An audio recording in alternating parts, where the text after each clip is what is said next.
প্রচার করে, কালেমার বাণী প্রচার করে আমার ভিতরে কেন জানি মুহাম্মদের প্রভুর প্রতি একটা মায়া লেগে গেছে, মায়া জন্মে গেছে যে মালিকরে দেখা যায় না, বিশ্বাস করা যায়, অনুভব করা যায়, ওই মালিকের গোলামি করতে মজা লাগবে। আল্লাহু আকবার।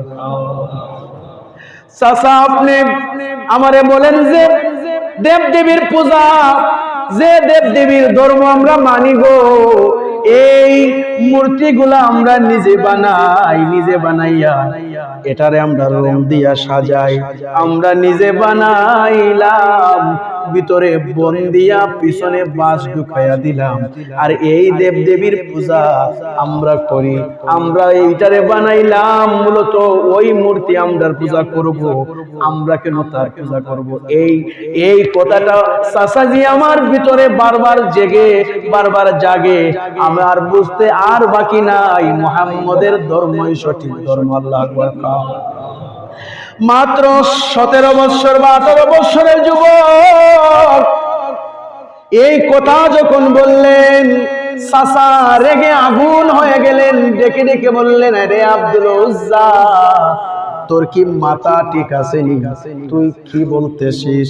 তুই কি জানিস এই ধর্ম মানার কারণে আমি তোর সমস্ত সম্পত্তি থেকে তোরে বহিষ্কার করে দিব এবং আমি তোরে ত্যায্য করে দিব, তোরে আমি মারবো, কাটবো, পিটবো।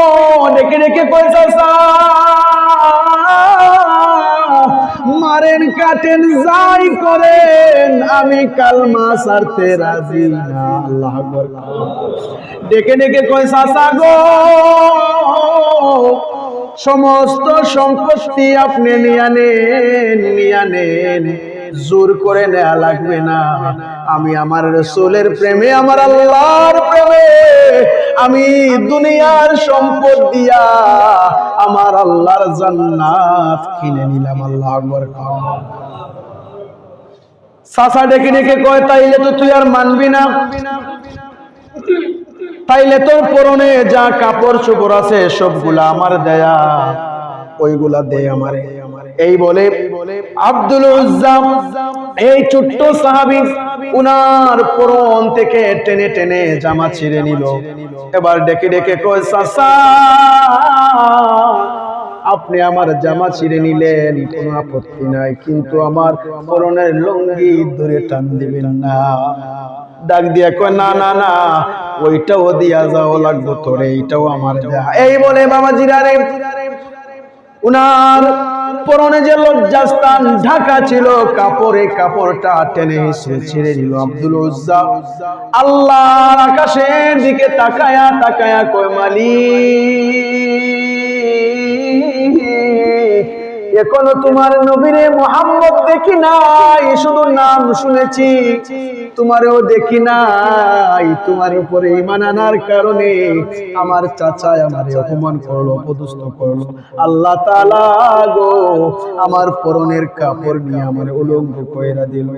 আল্লাহ তাআলা গো কি করব, কোথায় যাব, একটা ফয়সালা আপনি আমারে দান করেন। এই বলে দুই হাত দিয়ে লজ্জাস্থান দেখে দেখে ঈমান আনার কারণে চাচা এই অবস্থা করলো। লজ্জাস্থান দেখে দেখে ওনার একটা সৎ মা ছিল, কোন কিতাবে এসেছে ওনার আপন মা অন্য লোকের কাছে বিবাহ বইয়া গেছে, অথবা সৎ মা। বাড়িতে গেলেন, দেখে দেখে বললেন, মা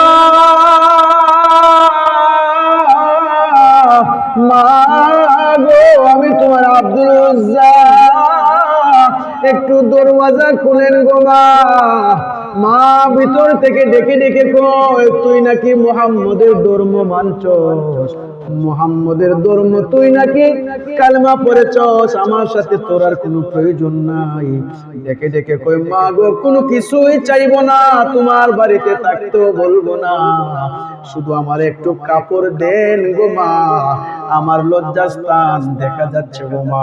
আমার চাচা এই ধর্ম মানার কারণে আমার সব গুলা রাইখা দিল, আমার পরনের কাপড় পর্যন্ত আনতে দেয় নাই গো মা। বাবাজিরা রে, আমার ঈমান কারে কই, আব্দুল উজ্জা এবার দাঁড়ায়া রইলেন কবুতরের বাচ্চার মতো, শীতের দিন কাঁপতেছেন, কনকনাও শীতের মধ্যে। মা ঘরের মধ্যে তালাশ করলেন, কোনো জামা না পাইলেন, একটা পাতলা কম্বল পাইলেন, কমলি দিলেন, ডেকে ডেকে বললেন, বাবা রে এই নাও কম্বল, আর জীবনে তোমার ওই চেহারা আমার সামনে তুমি আইনো না, চলে যাও, দূর হয়ে যাও। কম্বলটা হাতে নিয়ে দেখেন একেবারে ছোট কমলি, একেবারে ছোট, কোন রকমে লজ্জাস্থান ঢাকা যাবে, দুই টুকরা করলেন, দুই টুকরা করিয়া এক টুকরা শরীরে জড়াইলেন রে বাবা, আরেক টুকরা পরনে দিয়া যখন মক্কা নগরীতে খোঁজ করলেন, মুহাম্মদ কই, নবী কই, নবী কই, কেউ নবীর সন্ধান দেয় না রে।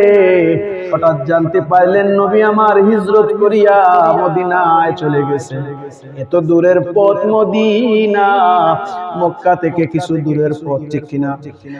অনেক দূরের পথ, গাড়ি নাই, ঘোড়া নাই, অর্ধ উলঙ্গ এই আব্দুল উজ্জা না খায়া না ঘুমাইয়া দিন রাত্রে পরিশ্রম করে করে অনেক দিন পরে মদিনা মুনাওয়ারা যায়া যখন উপস্থিত হইল, সংক্ষেপ করে করে বলছি, বাবাজিরা রে আমার, মসজিদে নববীর কিনারে বারান্দার মধ্যে হেলান দিয়া, পেটের মধ্যে শুনব হেলান দিয়া বসে আছে, আর তাকায়া দেখে গো মসজিদে নববীর ভিতরে আল্লাহর নবী সাহাবাদেরকে নিয়ে তালিম দিচ্ছেন। তার দিলের মধ্যে একটা শান্তি পেল, আর নবীর দিকে তাকাইলো, তাকায়া তাকায়া কই রে মুসলমান, ইনি আমার নবী মুহাম্মাদুর রাসূলুল্লাহ সাল্লাল্লাহু আলাইহি ওয়াসাল্লাম, যার চেহারায় কোনো দাগ নাই, দেখলেই বোঝা যায় আল্লাহর পয়গম্বর। এত সুন্দর নুরানি চেহারা, আমার মনে সাক্ষী দেয় ইনি আমার নবী। এতিমের মতো দাঁড়ায় রইলেন আল্লাহর নবী। এখন আব্দুল উজ্জাকে দেখে নাই, আব্দুল উজ্জা তাকায়া তাকায়া নবীরে দেখতেছে আর প্রেমের সুধা পান করতেছে। আব্দুল উজ্জা ডেকে ডেকে কই, মুসলমানেরা রে, আমি যখন প্রথম আমার নবীরে দেখলাম, আমার এত দিনের পেরেশানি, আমার শরীরে যে ভালো করে কাপড় নাই, শরীর সিরা ফারা, আমার শরীরে কাপড় নাই, সিরা ফারা শরীর, বাইরে আমার নবীর চেহারা দেখিয়া আমার এত দিনের পেরেশানি উধাও হইয়া গেছে। আমার মনে হয় আমার এত দিনের পেটের বুক আমার নবীরে দেখিয়া মিটাইয়া গেছে। আল্লাহু আকবার। হঠাৎ